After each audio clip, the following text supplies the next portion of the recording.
Monsieur le sous-directeur de la DGMIC, Direction générale des médias et des industries culturelles représentant le ministère de la Culture, Monsieur le directeur des médias radio au CSA, Monsieur le chef du bureau des médias privés à la DGMIC au ministère de la Culture, Madame la secrétaire générale du Fonds de soutien à l'expression radiophonique, Madame la chargée de mission au département autorisation de la direction des médias radio, chers amis élus, bénévoles, salariés des radios associatives. Tout d'abord, je vous prie d'excuser Alain Seban, le président de la commission du Fonds de soutien, qui est souffrant et qui donc s'excuse de ne pouvoir nous rejoindre. Au nom de notre organisation représentative des radios associatives, mes premiers mots seront pour saluer Madame Françoise Nyssen, notre nouvelle ministre de la Culture depuis mercredi. Nous lui présentons toutes nos félicitations pour sa nomination à ce ministère, auquel nous sommes très attachés, puisqu'il est notre ministère de tutelle. Il n'aura pas échappé aux radios que le terme « communication » n'est plus apposé à celui de la culture au ministère.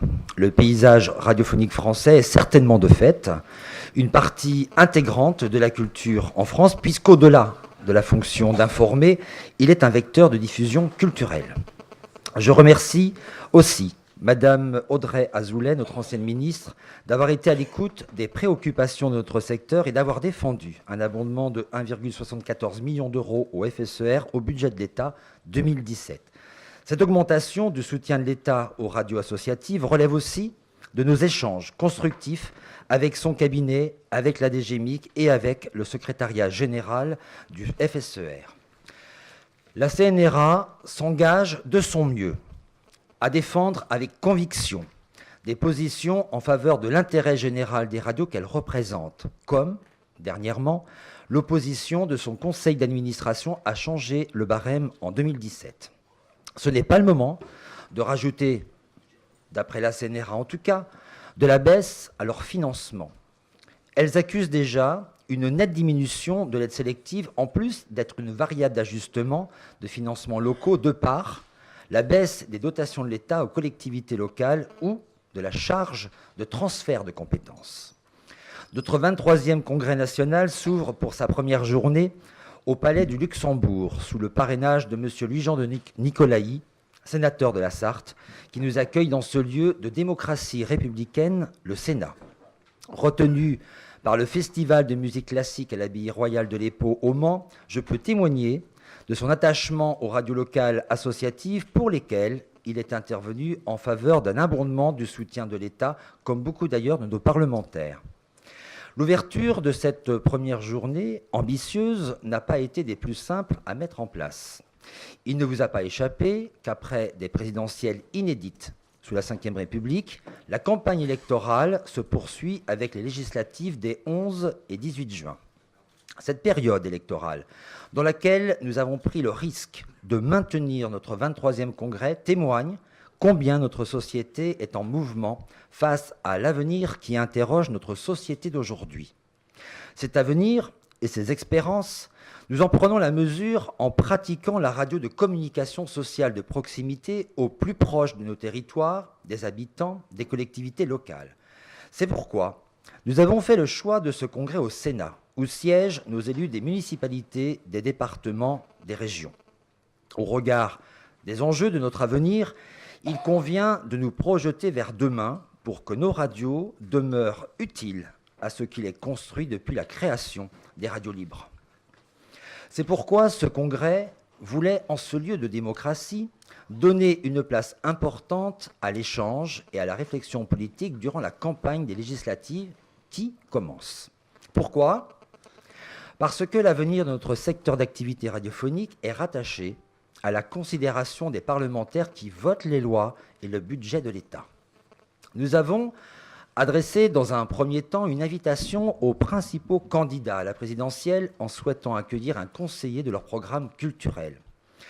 Nous avons ensuite, dans un deuxième temps, très rapidement entrepris la même démarche auprès de chaque parti et mouvement politique amené à siéger demain à l'Assemblée nationale. Il s'agissait, pour la CNRA, d'apprécier quels engagements pouvaient être possibles quant à notre préoccupation majeure, le soutien financier des pouvoirs publics à l'expression radiophonique des radios locales, au pluralisme, à l'indépendance des lignes éditoriales.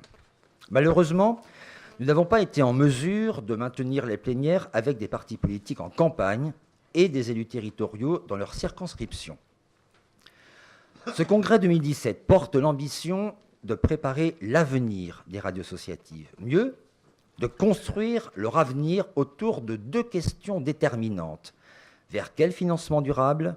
Pour quelle place dans le paysage radiophonique français? Le pluralisme radiophonique est une question d'équilibre et d'harmonie. Proposer aux auditeurs une offre satisfaisante de programmes radio tout en assurant aux opérateurs un nombre potentiel d'auditeurs suffisant à l'économie de leur projet sont les deux règles qui semblent régir les choix du CSA. Pour survivre, nos radios doivent-elles s'inscrire dans une démarche compétitive au risque de menacer leur objectif premier? Équilibre toujours. Lorsqu'on évoque l'économie de nos radios, le budget du FSER, bien qu'en augmentation, comme je vous l'ai rappelé, pour 2017, reste insuffisant pour construire un avenir serein. Combien de temps nos radios associatives devront-elles jouer au funambule pour optimiser l'usage de ces crédits publics? J'en profite pour dire que ce congrès a non seulement été difficile de par la période électorale à organiser, mais nous sommes, je pense, moins nombreux que les années antérieures. Je vais vous dire pourquoi, puisque le coordinateur confédéral, que je remercie d'avoir participé à l'organisation de ce congrès, a appelé les radios une par une, et la réponse qui nous a pratiquement systématiquement été faite, c'est « pas d'argent, pas d'argent, pas d'argent ». Alors, quand je pose cette question, combien de temps nos radios associatives devront-elles jouer au funambule pour optimiser l'usage de ces crédits publics? Le terme, bien sûr, est fort. Mais il est l'expression des dirigeants bénévoles associatifs qui ont vu en 2015, puis en 2016, leur financement public se réduire au risque de mettre en danger leurs radios et leurs emplois. Et 2017 n'est en rien rassurant. Il y a 36 ans, nous parlions de radio libre, avec la création de l'AFM.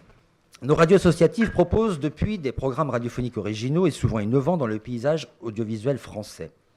Lors du congrès 2016 à Strasbourg, un journaliste de la lettre pro de la radio, toujours partenaire d'ailleurs cette année du congrès de la CNRA, et je les en remercie, me posait cette question à l'occasion du 35e anniversaire de la libération des ondes. Est-ce que la radio libre est toujours libre? Ce congrès se penchera justement sur la liberté des radios associatives.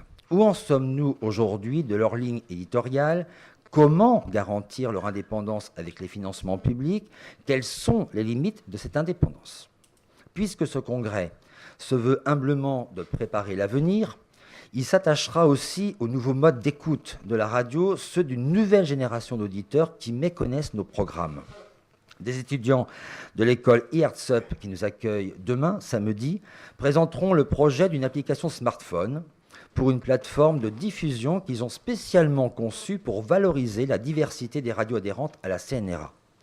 Les congressistes voteront pour le choix d'une application qui doit mieux faire connaître la richesse de nos programmes, développer le rayonnement et l'attractivité des radios associatives sur leur territoire. Car nos radios doivent innover avec les nouveaux moyens de diffusion. Elles doivent s'adapter pour renforcer la communication de proximité avec les territoires et encourager le lien social, l'interactivité avec les habitants. C'est ce que viendra présenter le PDG de l'INA, mais aussi le co-organisateur des rencontres Radio 2.0 ou encore un membre du GRER, le groupement de recherche et d'études sur la radio.